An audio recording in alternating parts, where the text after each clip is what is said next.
I remember that time when we went to remember when we went to go see Andre Dawson Yes, be inducted into the Hall of Fame, and then we got the chance to see like the Negro Leagues and how they were honored at the yes. The Hall of Fame too. videos and the history and the writings and all that. That was very moving. As you know, on that particular day, it buckled my knees only because of just seeing the history of black baseball and what Jackie Robinson did, and now it's actually in the Hall of Fame. By the way, let me go back and just quote a quote from one of my friends. I Yeah, also had the pleasure of you and I being in the same outfield for a short period of time with the yeah, Mustangs. And I yeah. remember one of my friends said, Skip, that's a Kodak moment, you and your son in the outfield. And I never forgot that. So thank you for that moment.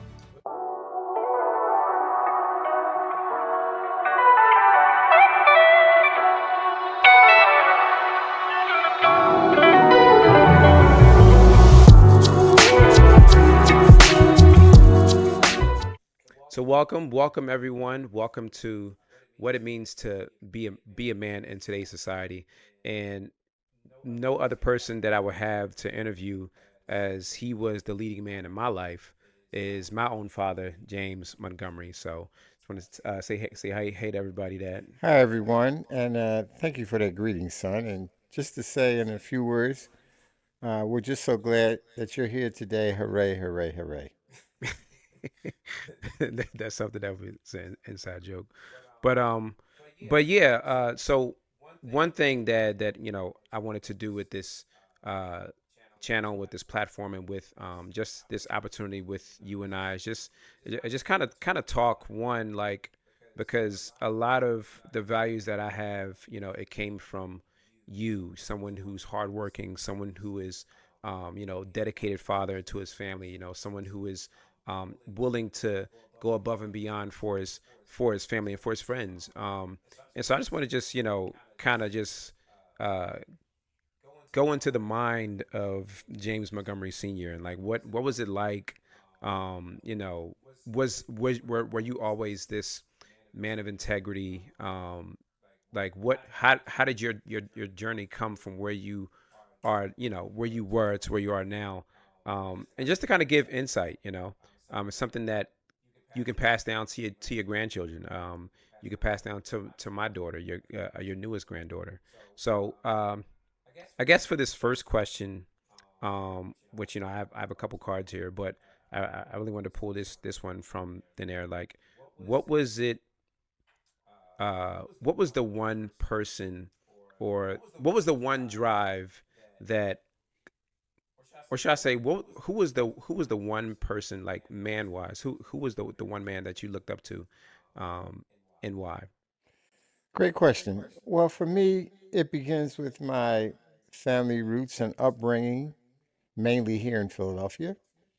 And I have to say that it wasn't any one person. I had a group of role models who were aunts, uncles, and my mother and father. So, in coming up, we had a family that would, of course, pray together.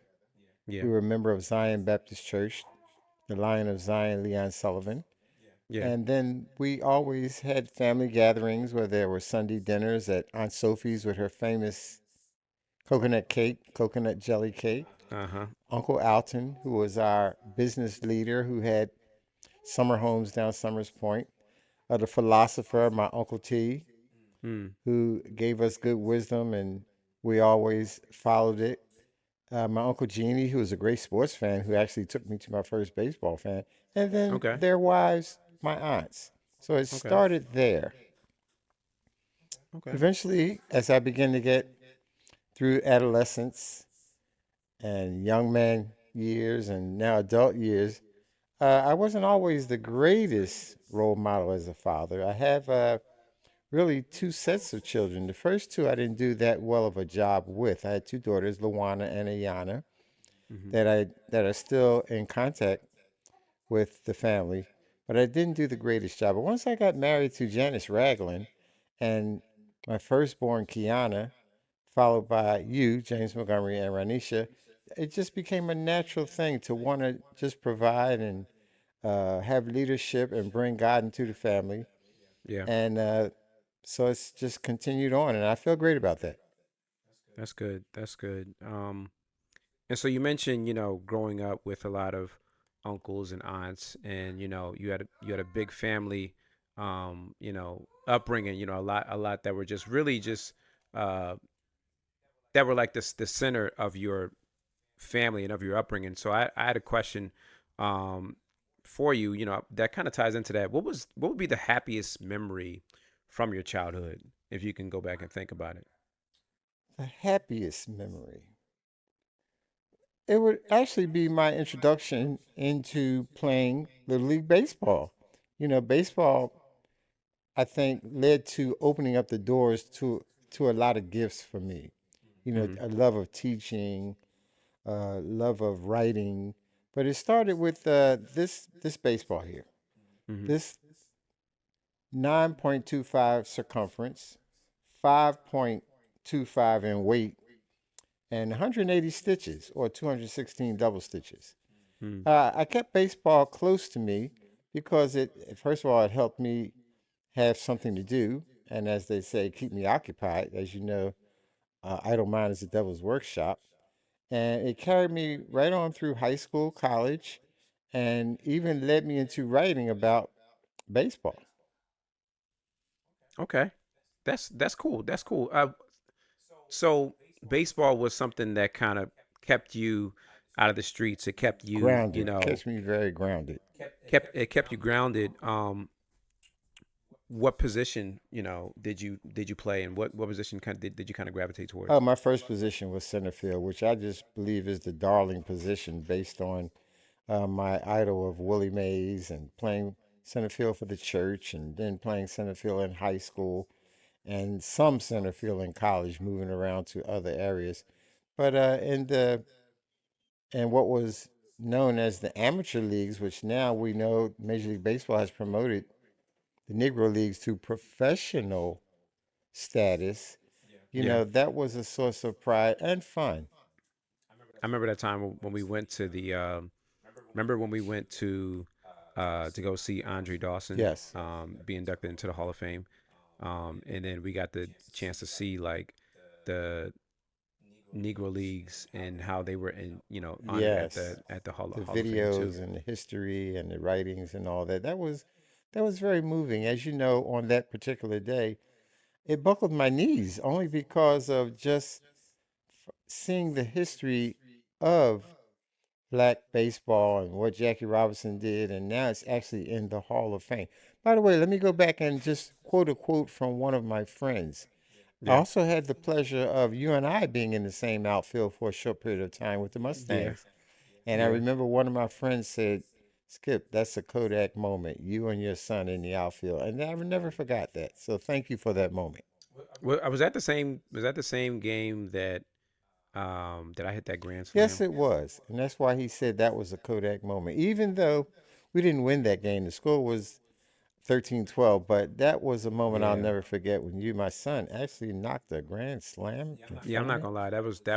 That was a core memory for me. Just being out there and to do something like that. On the same field as your dad. It's kind of like something that like I know LeBron is probably waiting on Bronny to do. I can imagine that. Yeah, but that's cool. That's fun. Um, Speaking of like fun and family and how you know spent your younger years, what what did you and your family do? What did you do as far as family time? What did you all do growing up? Oh, for sure.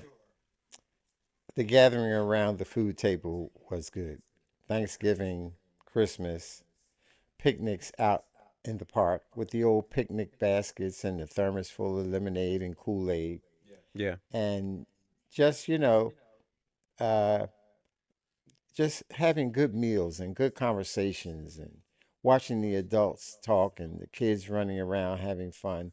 So food was a good part of it, but there were also learning lessons in that too, business lessons, because I saw uh, uncles achieve success and Hmm. be able to buy homes and travel and give back. in charity with their church work. So all of those things went into the blender and made the smoothie very smooth. That's key because you would think that a lot of entrepreneurs that they would have to find and figure things out on their own, but you'd be surprised what kind of connections and networking that you can do even just within your own family. So we you were blessed to have that within your own family. Absolutely. That's good. That's good. um Speaking of family, and just being a blessing, and the things that you all did. One thing about us, we were blessed to be able to take vacations growing up, almost pretty much almost every summer, from going to Disney World to Wildwood to, Cruises. yeah, cruises, all those things. Like, you how, how was you able to afford all those kind of trips? And Well, it's actually a faith and belief, and I have to say, behind this strong man, if I can consider myself a strong man, was a strong woman. My wife, Janice Montgomery, who's just amazing. Mhm. She gave us the family support. She provided those things that were natural to keep the family going so that I could concentrate on just, being a good provider. She's a religious woman, it's a God fearing woman, and she keeps prayer at the center of our family. All that on a teacher salary. People will be surprised. A teacher's salary is not the most, but it's consistent. And it allows you time to have other careers on the side, which help out too. I often tell kids when they say, well, I don't want to be a teacher, I'll say, well, let's just take a person like Michael Jordan. Now, Michael Jordan has 4 or 5 jobs. He works for Hanes Underwear. He Mm-hmm. works for selling hot dogs, Ballpark Franks. He works for Coca Cola at one time. He works for the Bulls. Now, Michael Jordan may not need the money, but my theory is if you want more, you'll do more. So Hmm. teachers will work in the summertime. They'll sometimes work a little part time in tutoring and other things after school. And it's not a question of need, but maybe want. If you want more, you'll do more. Yeah. Yeah. That's good. Because that's something that, I'm not gonna lie, I struggled when I was in high school and going into college. Like, although I'm a teacher now, been teaching for about, Praise God. I'm uh, prayerful for that. yeah, yeah. Thank you, Lord, because, yeah, it's a blessing, and I'm thankful. It's one thing because I was telling a coworker of mine because she was thinking about changing careers because she's been doing it for like a couple years, and she was gonna not kind of wondering where things were gonna go for her. And I just told her, like, listen, education is the one field where you can you know come in, you can teach. They're always hiring, and then two is one of the professions that I've seen over the years where people would leave, go off, do other business adventures, pursue other different careers, and then things don't work out. They come right back into education, as if nothing ever happened. And so, it's one thing that I think that is promotable. It should be promoted more. I know teachers get a bad rep. We get a bad rep of just the work environment and everything. But also, I think that you know the as Dave Ramsey said, it's like the highest growing millionaires now are from teachers. So yeah, I Yes, thought that I'll was interesting. just piggyback on that a little bit. It's no news flash in today's society that teachers are underpaid and maybe underappreciated. Maybe some people might uh, have controversy with that, but I'll say that it is very rewarding and it's very, very important to have. And in talking with a friend one time, we had a conversation, and he said this. I want you to hear this. If Mm-hmm. we were to start a new world or a new society, it's three things that you need to start a new world. You need a doctor to keep people alive. You need a lawyer to have some structure. And then you need a teacher Mm-hmm. because you need to teach people, how to break things down and how to figure things out. And, teachers have a hand in every occupation. So just a little food for thought on that. Mm-hmm. When did you first want to become a teacher? Like at what age were you um, wanting to pursue that career path? Well, actually, teaching wasn't my first love. As I mentioned, baseball was my first love for a career. Hmm. And it was motivated, teaching was motivated by the fact that the time, having summers off. I know a friend of mine said, "Hey, take the Yeah. summers off. That's why they give y'all teachers that time." Yeah. Just the idea of summertime and being free and can kind of be a little free and fancy like a child again.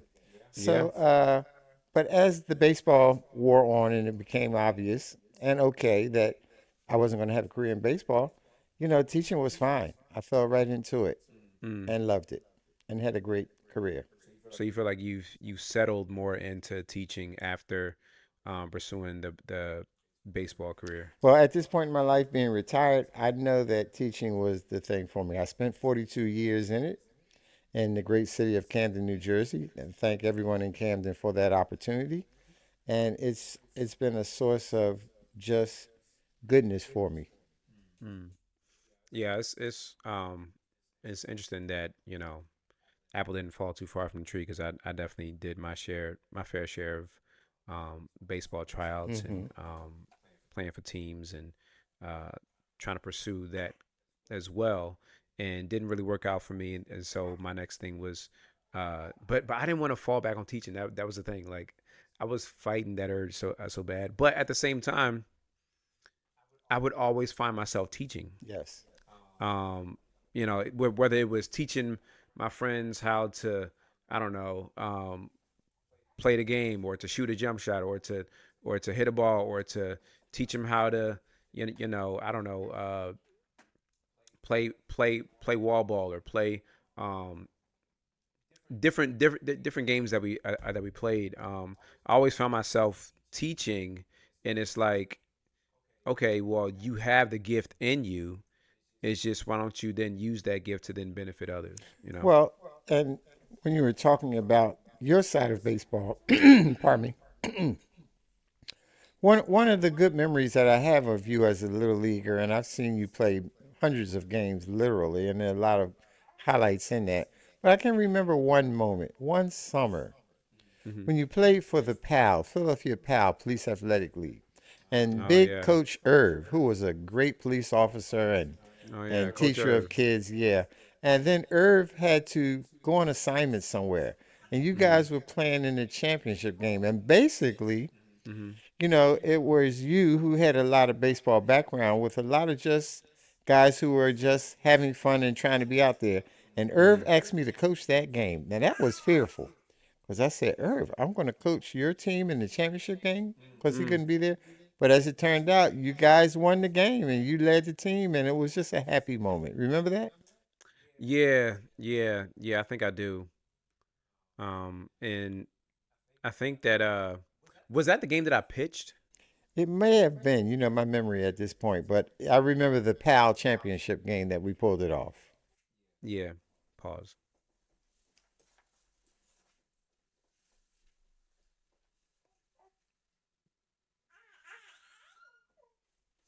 Yeah, I thought that was interesting. And wow, that was memory because I think that was the first time I ever pitched. Um, and I was terrible at it. Was walking everybody, but yeah, Somehow, some way, we got it listen, done. listen. But I wanted to kind of go back to your time in college and talking about careers and career advice and how you said that you didn't pursue teaching at first, but then it was something that you settled in. Um, what kind of advice, if you could go back, and talk to your 20-year-old self, what kind of advice would you give someone that is in that same vein where they're in college, they may be in a career or they may be in a major that they really don't, they really may not want to major in, they're not sure. What advice would you give to someone, especially as a man, and they want to pursue something that's going to be of value? What type of advice would you give that person? Well, in the advice category, it's just so much to say, but I think I'll say there is a calling inside of all of us. And if you happen to stumble on it at whatever point in your life, take hold to it and don't give up because you will and can be successful with that. My belief is that, it takes a connection between you and the Almighty, and that's good. And other people may have other ways that they say you can achieve it, but just don't give up on your dream because the more you get into it, the deeper you begin to swim in the water of finding yourself. And if you can find yourself even 1 inch further today than tomorrow, you'll be great. I often tell my students, the standard says that the average person uses 1/80th of their brain. That's just 1/80th. So I tell them, imagine if you used two Wow. 80ths, just 2/80ths. Imagine where you could be. And your dream can help you do that. So that would be my advice.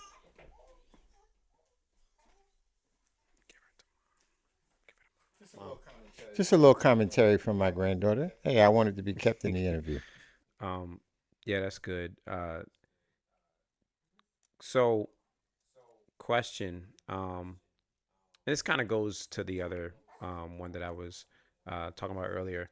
And you were mentioning that baseball was like a dream of yours. What is there any dream that you thought might have slipped through your fingers and that you um, didn't pursue and it didn't work out? And if so, how do you deal with that now?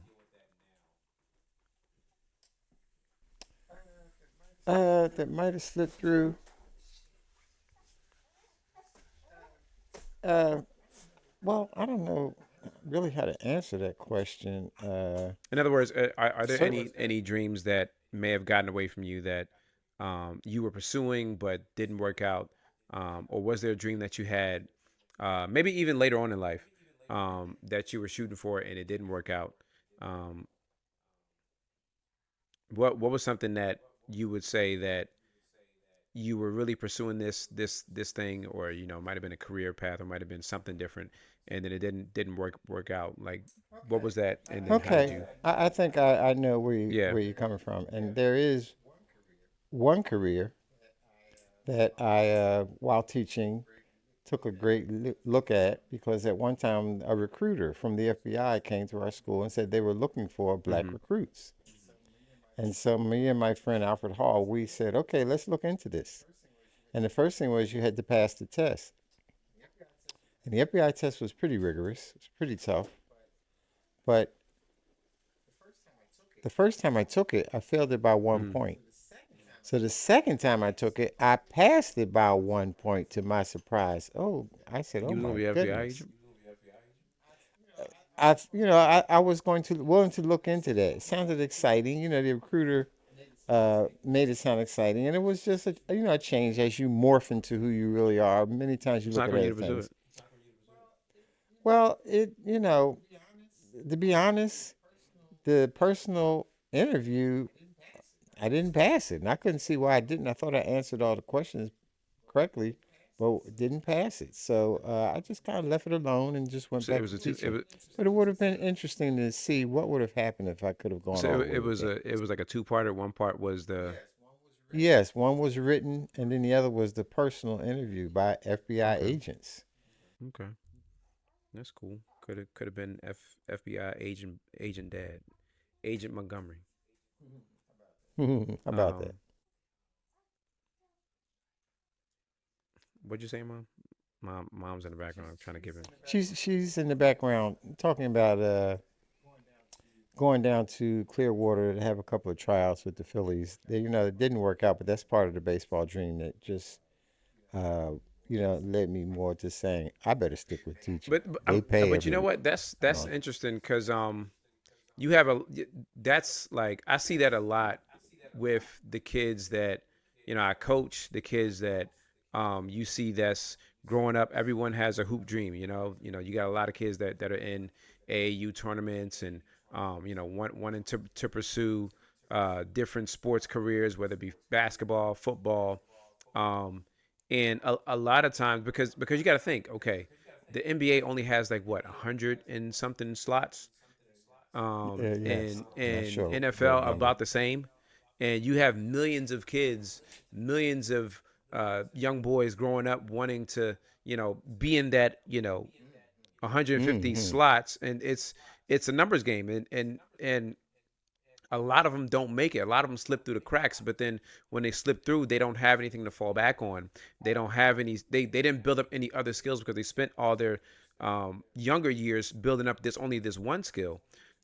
What advice would you give to someone that wants to pursue something like sports, but then because it's always kind of tough to speak that language to um, young men and then it actually stick because a lot of times it's just like, well, I'm different, and you don't want to kill their dreams, but like how can you be real with them while at the same time helping them to even pursue something like that? Well, I think it's only right that you encourage kids to go for their dream, but at the same time, you have to have practical adults, friends, relatives, neighbors, of course, and listen to other people as well. And if you think that you are good enough, Hmm. go for it. Even if you think maybe you're not as good, but at the same time, you have to be practical. And this is where teachers come in. Teachers will always tell you have something. I know people don't like to think of a plan B. They like to say plan A should be your only plan. But, sometimes you need other plans to help you figure out this thing called life. And it's very complicated. Mm, yeah, yeah. Okay. One final question, um, and we'll end it on this one because uh, you've lived a pretty full life, um, and what would you want at your funeral?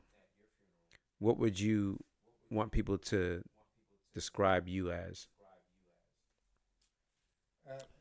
Well, I'm blessed by God to be able to turn 75 this Mm-hmm. August 3rd. So Ooh, that's a shout out to blessing in 75. itself. Go ahead, and we're gonna praise the Lord and. And as far as my Mm-hmm. memory, just like to be known as, uh, of course, that dad. I use that term, Mm-hmm. that dad. And that dad extends to being that dad figure for the neighborhood, for relatives, and just wanting to lead and give kids a good perspective of how things can be good for you, no matter what your monetary status or what your neighborhood status. If you work hard and try, you can Yeah. get it done.